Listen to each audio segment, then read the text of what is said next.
Today on the Women Mind the Water Artivist Series podcast on womenmindthewater.com, I'm speaking with Christian Agregado of the Project Lawud. It's a Philippines-based group concerned with the survival of the dugong, a relative of the manatee.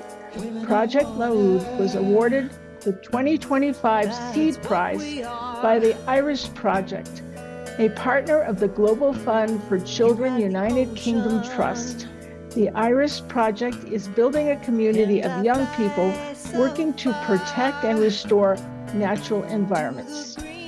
Today we're speaking with Christian Agregado about dugongs, why they are important, and what Project Lawud is doing to build awareness of this endangered marine mammal and strengthen conservation of Sarangani Bay, the dugong's critical habitat in the Philippines. Women Mind the Water Artivist Series podcast on womenmindthewater.com engages artivists in conservation about their work and explores their connection with water. Through their stories, Women Mind the Water hopes to inspire and encourage action to protect water and all the creatures that depend on it. I am talking with Christian Agregado of Project Lawud. Christian and his team are working to safeguard dugongs, Sarangani Bay, and empower the local community to participate in the Bay's long-term stewardship. It was recognized in 2025 by the Irish Project. The Seed Prize, which they awarded Project Lawud, supports the vision and innovation of its leaders who want to build a sustainable future for the homely dugong. The dugong is a docile plant-eating marine mammal. The work to ensure this dugong's survival has broad ramifications for the Sarangani Bay. Welcome, Christian. Congratulations on winning the Irish Project Seed Prize, and thank you for joining us. For listeners who don't realize it, the Philippines is an archipelago nation located in the Western Pacific Ocean. Christian is talking with me from nearly 8,000 miles away and in a time zone that is 15 hours ahead of me in Denver. I'd like to begin by asking Christian to tell us about the island of Mindanao, where he is located. What does this area look like, and what is the importance of Sarangani Bay to the island and the Philippines? All right. Thank you so much, Pam. And hello, everyone. So, yes, the Project Lawud is based in Mindanao, which is the second largest island in the Philippines. Mindanao has a very diverse landscape from mountains, forest, farmlands, and long coastlines. Mindanao is also known as a food basket because Mindanao is a major source of rice, fruits, and seafood, of course. We have a rich mix of cultures, indigenous communities, Muslim heritage, and coastal life. And in Mindanao, the Project Lawud is specifically located at Sarangani Bay, which is located in southern Mindanao, the central of a daily life for nearby communities because Sarangani Bay has six coastal communities and one inland community. So the livelihood of the communities rely on the ocean. Sarangani Bay also is a source of food, fishing, livelihoods, and income for many families. We are surrounded by mangroves, coral reefs, and seagrass beds, which the dugong grazes. Sarangani Bay is recognized as a marine biodiversity hotspot because of the rich biodiversity that we have here. Seagrass meadows supports endangered species like dugong. Coral reefs help protect coastline from the erosion and the storms. And important for food security. So, Christian, you're one of 5 core members of Project Lawud. Why did you become interested in the conservation of Sarangani Bay, and how did that lead to the founding of Project Lawud? I grew up in an inland community in Sarangani Bay, not the coastal area. Because I wasn't exposed to coastal life growing up, I was always curious about the ocean and coastal communities.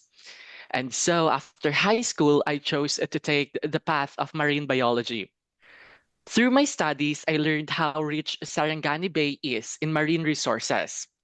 I also learned about the presence of dugong, which really stood out for me. In my last year of college, Kuya Diofel messaged me about a dugong conservation project, which is the Project Lawud. And without any hesitation, I said yes and became the second member of the team. After that, Kuya Diofel invited other members, and that's how Project Lawud was formed. And again, for context, Lawud means vast and deep ocean. Okay, so you lived inland and wasn't aware of the dugong. How much do you think the average Philippine citizen knows about dugong? In my opinion, the average Filipino does not know much about dugong, nor are they deeply aware of the importance for their survival. Dugongs are not accurately represented in mainstream media.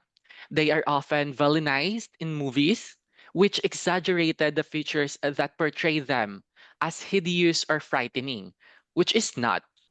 And this kind of portrayal contributes to the lack of appreciation and concern for dugongs among the public.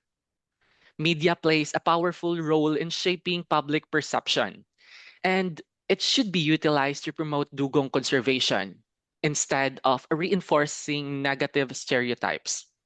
So I have seen manatees in the wild, and I know they're vegetarian and they're very, very gentle. So how are they villainized in the Philippines, and how are they seen as monsters? So yes, we have a superhero movies here in the Philippines that talks about a superhero and everything fictional.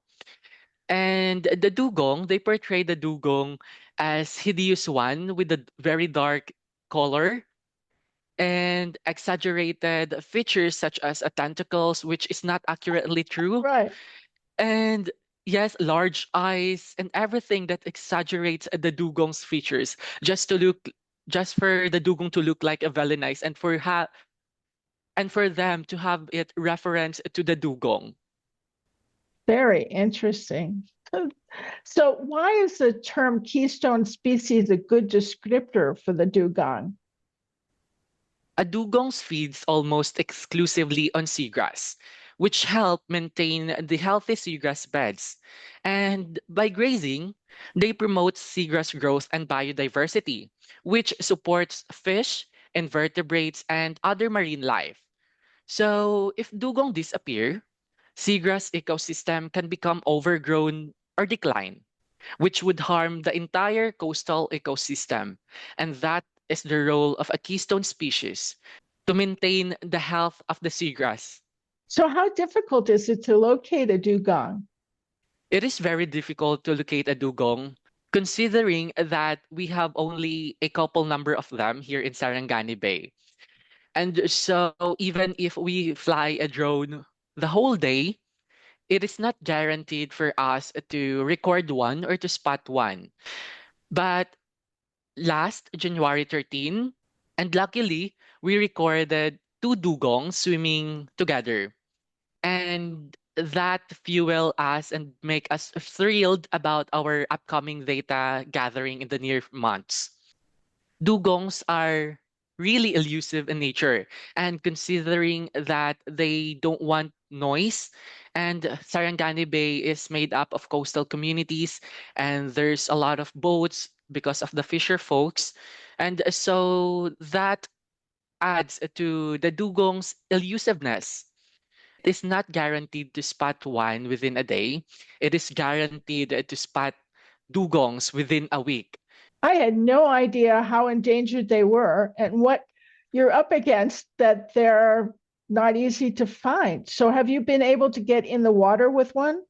Unfortunately, not or not yet. Maybe in the near future, because here in Sarangani Bay, we don't allow to swim with the dugong because we don't have established a study yet about the standard methods to swim with them. And maybe in the near future, I will be the one who will do that. And I'd be happy to do so.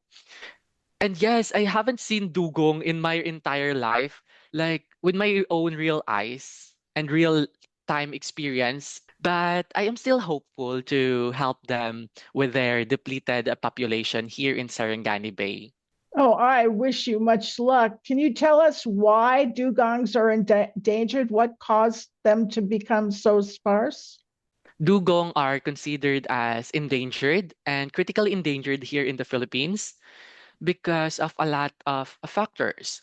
Some are environmental factors such as the climate change, while others are the man-made factors such as the pollution, noise pollution, garbage pollution, and the continuous development of coastal communities, which affects the seagrass beds. And if it affects the seagrass beds, it affects the dugong.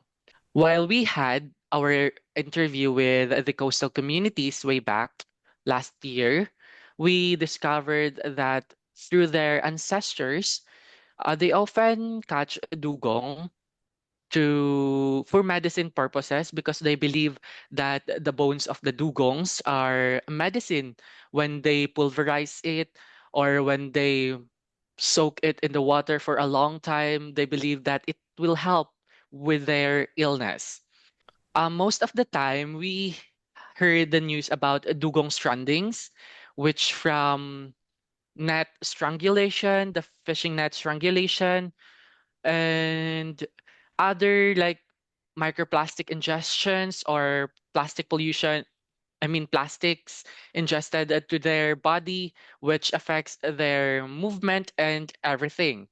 Due to dugong's reproductive rate, they reproduce very slowly, which is one of the reason why they are very vulnerable to population decline. Female dugong usually reach maturity of 9 to 17 years. Like that's a long time for them. Yes. And for the male, it's 9 to 15 years. And dugong have a polygynous mating system. Several males may compete to mate with a single female, but that doesn't guarantee that their reproductive rate would spike.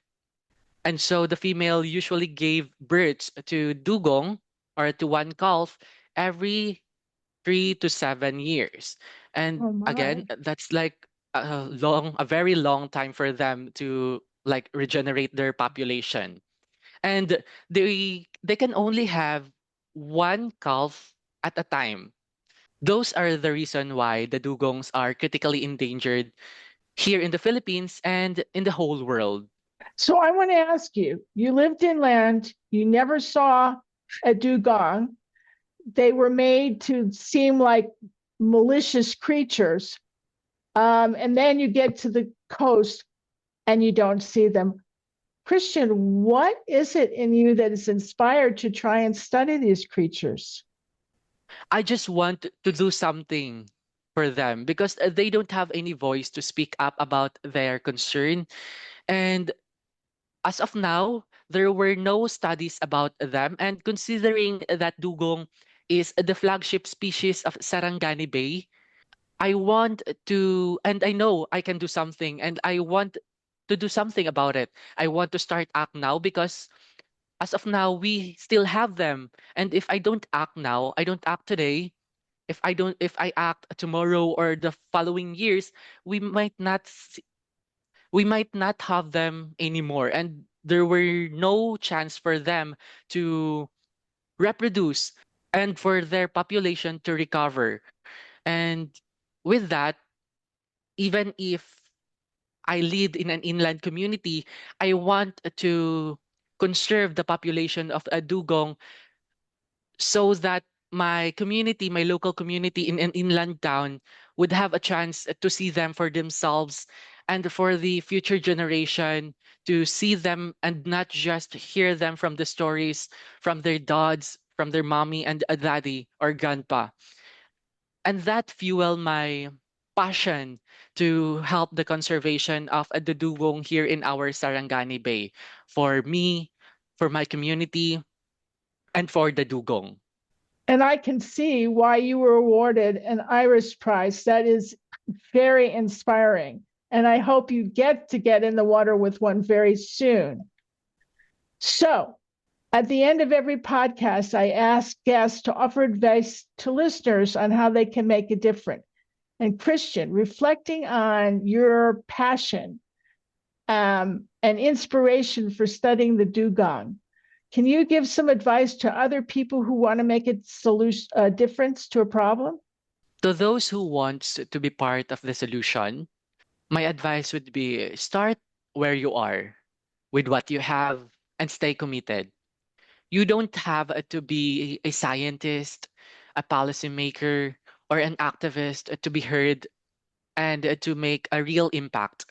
What matters most is the intention. Learn about the ecosystem, the species in your community, because conservation is strongest when it is local and grounded in real people's lives. And remember that caring is already a form of action. Choosing to care in a world that often prioritizes convenience and profit is a very brave first step. If you keep learning, caring, caring for even the simplest life form on earth, collaborating and showing up, you are already part of the solution. You just need to continue doing so. Well, thank you, Christian. First, I want to say bravo. I definitely am inspired and will hope very hard for you that you have much success in what you're doing. And I also wanted to thank you for sharing what you have to give to my audience on the Women Mind the Water Artivist Series podcast. I wish you and everyone at Project Lawud and much success with finding the dugong, studying them, and helping to preserve Sarangani Bay. I want my listeners to know that I have been speaking with Christian Agregado of Project Lawud. Christian is the latest guest on the Women Mind the Water Artivist Series podcast. The series can be viewed on womenmindthewater.com and on YouTube. A transcript is available on womenmindthewater.com, and on audio version can be heard on iTunes and Spotify. Women Mind the Water is grateful to Jane Rice for the use of her song, Women of Water. All rights for the Women Mind the Water name and logo belong to Pam Ferris Olson. This is Pam Ferris Olson.